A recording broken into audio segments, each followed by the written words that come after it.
So in this video I've got an update of what's happening with the trucks and the progress into the new company and stuff, and a tale of woe with unprofessional mechanics.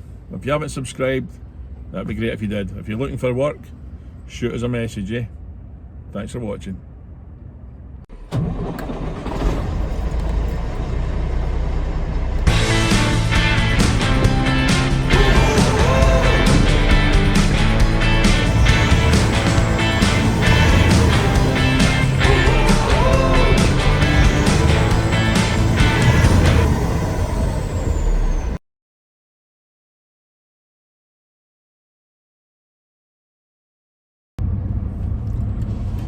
How are we today? It's a lovely sunny day outside, but it's only 32 degrees. So, update. Trucks are doing pretty decent. We've got the oil field running down there, a couple of them down there. Tim's away home for a few days, and Ryan come back last night. Tim's away home. Those guys work really well down there. And the oil field has been pretty steady, to say the least. They switched wells this weekend, and even when they switched wells, we're still managing to maintain some work. So the way they're doing it with staging the boxes that we pick them up, drive them for 160 miles. They take them off and they stage them there, and other trucks take them into the well. So that seems to be working out not too bad. Over the road stuff. Houston is up in South Dakota with 3 pallets in his truck, and there's 60-mile-an-hour winds, so that kind of sucks. So he's parked up right now, trying to let the wind go by. So that's a non-money making prospect there. His truck, his new one of his own that he's bought to put a driver in it, has been collected. It's getting the stickers on it right now. I drove it, Freightliner Cascadia. Gorgeous truck. Might do even a wee profile on it if he gives us a green light for that. But it's nice, very nice. At 1700 RPMs, it does 90 miles an hour, so we'll need to get that thing shut down. Apparently when you buy them from that dealer, they just take the restrictions off. They don't want people coming back saying, take this off, put this on, change that. So just take it off and you can do what you like. So at 17 RPMs, it's 90, and we don't want that crossing the country, you know. Too many violations there, but hopefully that's on the road within the next few days. Pulling the trailer it's pulling is getting the brakes done on it today, and everything serviced on it, so it's good to go. Wes has got his third truck on the road. It was picked up last Tuesday afternoon, and I had Justin heading down to Florida with a new trailer and a load of spuds on it, so he just gave that. He met him in Wichita Falls, so Wes's truck got picked up in Mississippi, bounced up to Wichita Falls. Justin met him there, gave him the loaded trailer and the paperwork, and our Justin bounced into the oil field and picked up our step deck that's been sitting there for months. So he's going to pick up a load of steel coming up to Twin Falls. He picks it up today. That's that and that, bam bam. Wes's second truck has got a new driver jumping into it in Denver today, so he flew his driver that was driving it down to pick up the new one, and the other guy came into Denver and picked up the other one. All becomes a bit complicated trying to juggle all these trucks around. Tommy, his truck is ready to pick up. His driver is coming out to start next week. Spoke to him, nice guy. Todd, he's a YouTube subscriber, come through that, and Wes's second driver came through Houston, that came through YouTube. So the old YouTube channel is proven to be a good source for getting people. You know, when somebody goes for a job, as well as them going for a job and being interviewed, they're also interviewing the company and the people that they're going to be going to work for. So when somebody's coming through YouTube, they know who I am through this here, and they kind of know what we do a little bit, and for a long-term subscriber. So if anybody's, still get some people to go through, but we've been swamped trying to put these trucks on. But I'll get back to everybody that's If I haven't got back to you already, I apologise, but I will get back. It's on my list of things today to go through all that, and some come through the Facebook thing and some come through email thing, and so I'll get back to you. But we're getting there. It's proven to be long days every day. We've got good software getting set up. Jeff, the dispatch king, he's setting that all up and getting our software going. Tommy's dealing with that as well, and we're getting there. Fuel cards are going to be arriving tomorrow, the next day. The Samsara ELDs for the new trucks will be arriving in the next day or two as well. So, and we've got stickers getting made up for the ones that don't have them. So it's quite a bit of an operation switching the over the road stuff to this new company. So, but hey, it seems to be working out all right. The rates are all right. Fuel's coming down a little bit.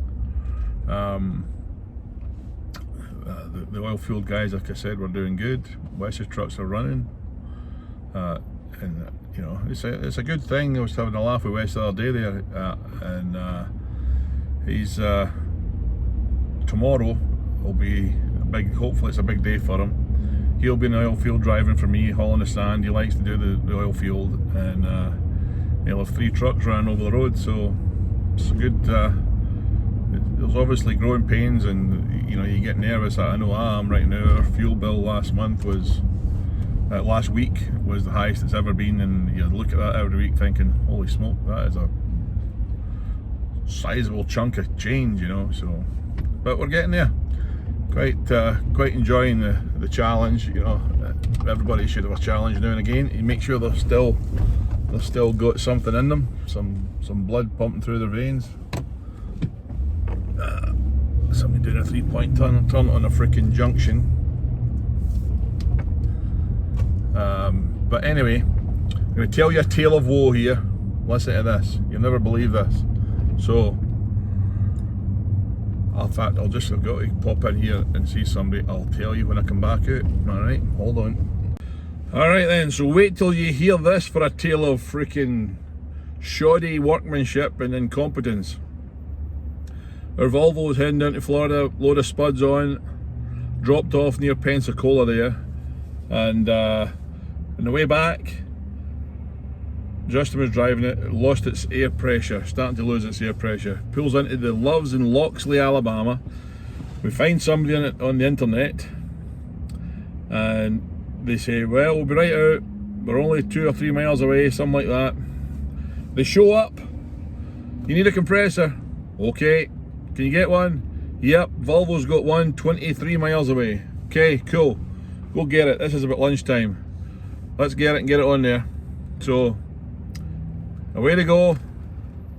And the guy doesn't come back. Says, my truck broke down. The lift pump wouldn't packed up in my truck. I couldn't get it. Fair enough, these things happen. So, next day, when will you have it? I'll be there at 7:30 to pick it up. I'll be here for 8. Should be on the road for 9:30, 10, something like that. Mid-morning. Okay, great. Almost lunchtime, I calls him up because they hadn't showed up. Hey man, what's going on? He says, my truck had a blowout on the freeway on the way back with the compressor. I said, okay, well, you got some bad luck. So that was that. That afternoon, they fit the compressor, and it screams like metal against metal. And they take it back off. You start it up, it makes that noise, shut it back down. Take it back out again, have a look at it, decide the drive gear on the compressor is bent. Apparently Volvo took the drive gear off and put it back on, the new one. They blamed Volvo, Volvo blamed them. I called Volvo and they said, look, we don't want anything to do with any hassle. I'll just give you a gear. It's $400, we'll give you the gear. Take it, job's a good one, okay? So we take this gear, these guys do, take it back down to the truck. They don't show up until late that night at 9, 10 o'clock. This is the second day, day 2. And they put it together, and there's a little sump plug on the back of the compressor. They get it started up, the compressor is red hot, and then the oil sump plug falls out the back. Oil everywhere. They take it back off. Next day, they decide to take it back to warranty and said to Volvo and said it's a warranty job. This is a faulty compressor.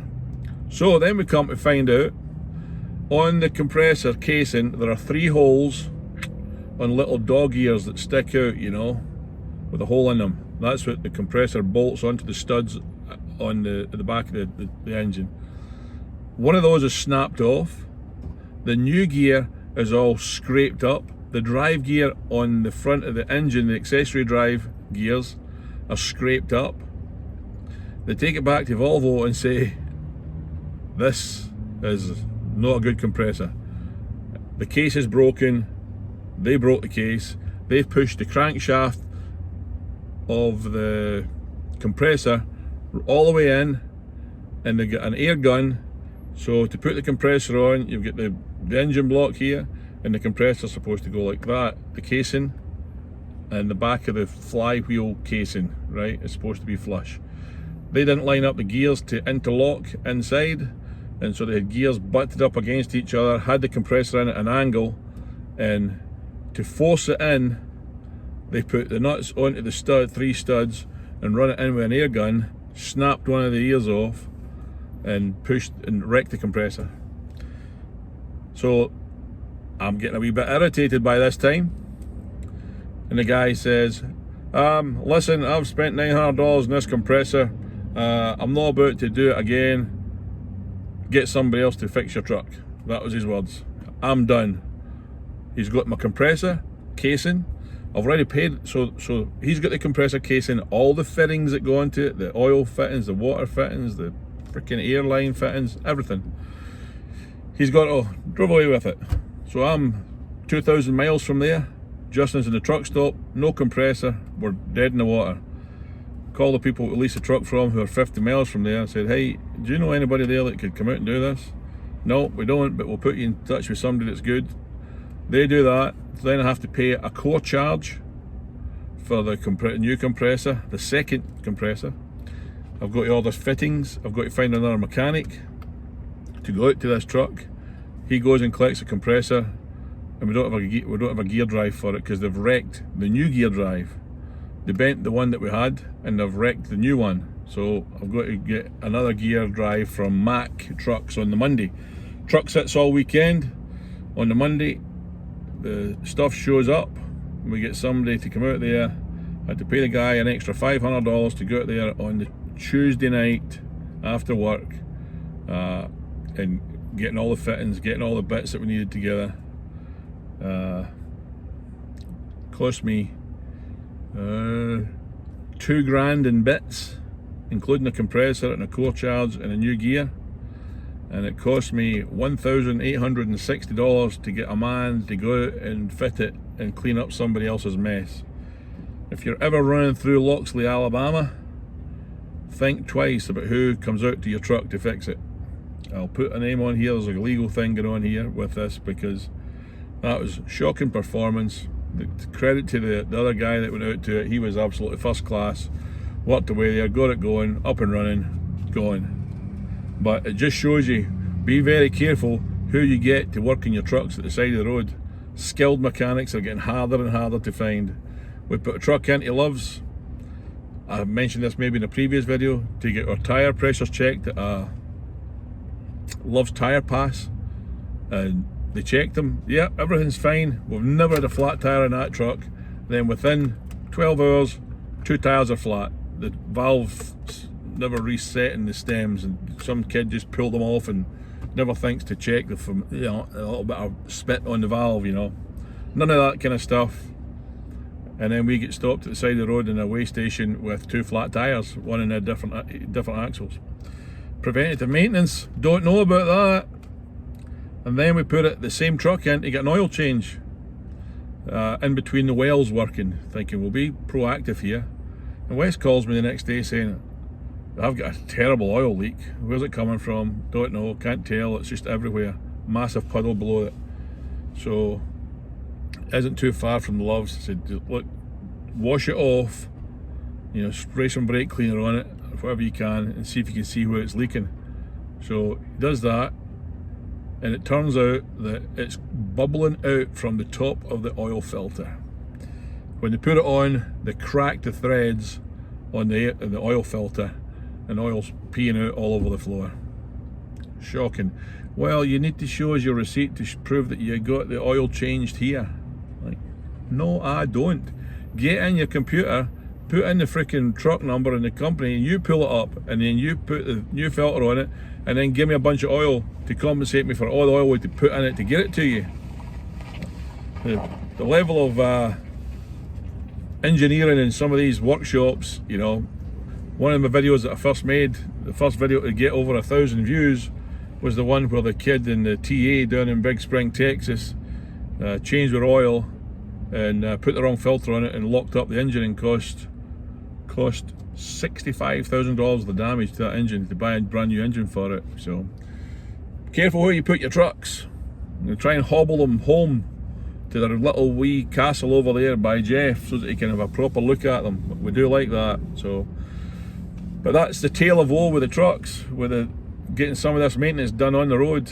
Yeah, you know, we've had wheel seals done, and then the driver runs down the road and there's oil flying everywhere. Just as